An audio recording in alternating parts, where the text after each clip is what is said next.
gentlemen. I want to talk about the hijackers. When did it become known that the Sunni extremist terrorists were possibly going to hijack planes and use them as missiles? Do you remember? For me? Yeah, when that became known? This is a subject goes back a long way. You need exactly a specific example of, you know, which particular group was involved. I mean, it goes back, I can recall 1994. Did the FBI or the CIA ever warn the commercial aviation section about this specific threat? About the aviation threat? Airplanes being used as missiles? Hijacking of aircraft and the potential for in the time frame, yes. So they were, the commercial aviation section was warned? Yes. Was it in a form where they would have been able to actually do something about it? You know, did they, you know, where they could change their security practices? You know, we apparently they disseminate, didn't. And, you know, well, we disseminate, we collect intelligence, we Right. analyze it, and we disseminate it. And the actions that they wish to take, obviously, are their responsibility. So you think it was of sufficient alarm that they should have taken some action? I think there was significance. They have to analyze it according to their own criteria.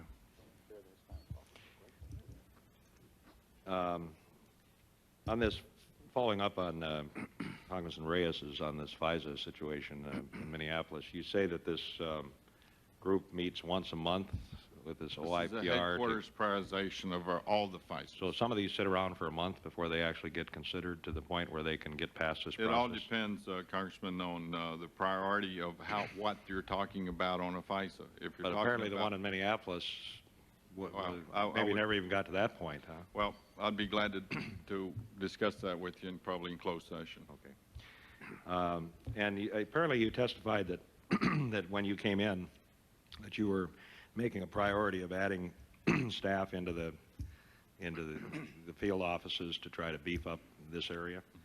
And when the Minneapolis agent was here Friday, I think he said that the Minneapolis office had a couple of positions open, and that there were folks that were in that acting in those open positions, and that was one of the reasons why they were having problems there, from what I remember him saying. So if you were beefing up this situation, you know, why was a situation like that in Minneapolis? Why were those positions open? Probably through a process of career development. Those slots were, I'm not sure exactly which positions you're talking about, but those not routinely occur, but occur within the Bureau. If you look at it from strategically, Minneapolis had an opening, and maybe Houston was evaluated by us as being very vulnerable. And the list of priorities that I considered, I would consider what I considered where the threat was most vulnerable to try to fix first. During my deposition, I was asked about an Omaha EC, where Omaha said they were desperate to get 2 agents to work, or 3 agents to work counterterrorism. At the same time, you had a big vacancy in Los Angeles, or you had a vacancy in New York. Where in the scheme of things do you fit that out? I'm not downgrading Omaha, but it was an effective and efficient way to determine where you're going to put your resources and in what priority. So what was going on then at the time in Minneapolis? They had these openings, but there was probably other areas that... I don't know specifically about those it gets back to this whole resources issue. Is that part of the reason why this happens? Because there wasn't enough resources, there wasn't enough... I don't know what the agent testified to, but if he was talking about an acting SAC in a period of time between, that's fairly normal when a vacancy occurs. It doesn't, you know. I think there was more than just one position that was in the acting capacity, if I recall, but and I think it did have some impact on what they were trying to do there. And I will only say that, yeah, okay, we'd probably talk about that. Yeah, and you know, I think it had some impact on how many people knew how this whole FISA thing worked.